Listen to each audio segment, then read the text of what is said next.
Let's make a meat tenderizer handle using only one turning tool, and then let's talk about a couple different philosophies while buying tools.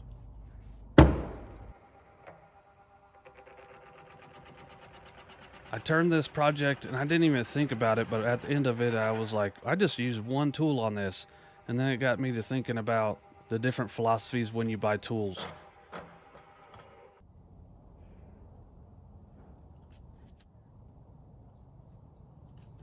The first philosophy I want to talk about is probably the most common. We always need the tools that we need to get the job done, or the things that we want to make, we need the tool that'll get it done. So basically, you'll go and get pretty much the cheapest tool or the one that you can afford to get the job done and to even see if you like it.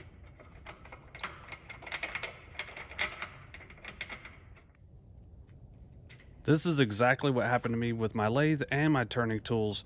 I was given a Harbor Freight lathe by a buddy of mine named David. He called me one day, he asked me if I wanted a lathe, and he brought it over.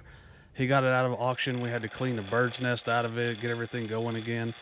And I used that lathe for years until it kind of pooped out. And then I went and I got me a new Nova Nebula lathe. But the point about that is that I got the new lathe when I thought that I had earned it.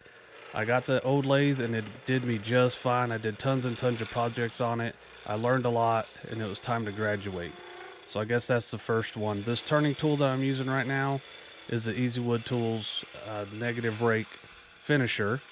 I bought those at the beginning also. I bought those because they were going to be easy. I just had to buy one little set of them. They're kind of expensive, you would think, but they're really not, because you don't have to sharpen them. You don't have to learn how to sharpen. You don't have to buy a sharpener. And then I was turning that day. I got the tools and I was turning that day. I didn't have to learn anything else. It was super nice for a beginner wood turner.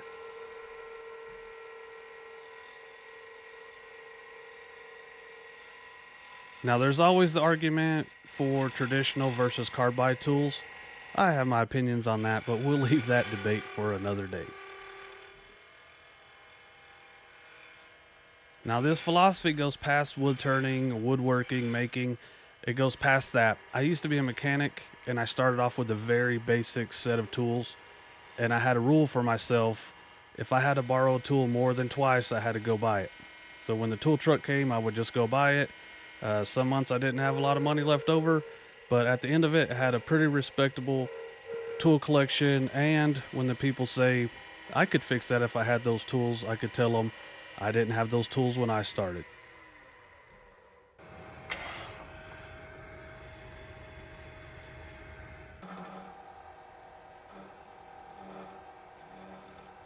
The second philosophy is going to be buy once, cry once. I think we've all heard that saying before.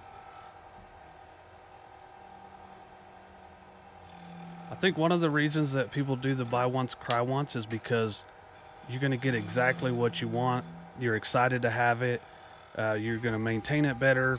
It's going to be more enjoyable to use, so you're going to be in the shop more often using it. There's a lot of benefits to doing the buy once, cry once, except for your wallet. The strain on the wallet can very easily be justified with time and convenience. Let's say you only have so many hours a day that you can work in the shop, and those tools make you more productive and more enjoyable to use. And there you go, it's justified. And if you do it to make money, it's more than justified to do that kind of stuff. Go ahead and buy the best tool you can to be more productive and have a more enjoyable time doing what you love to do.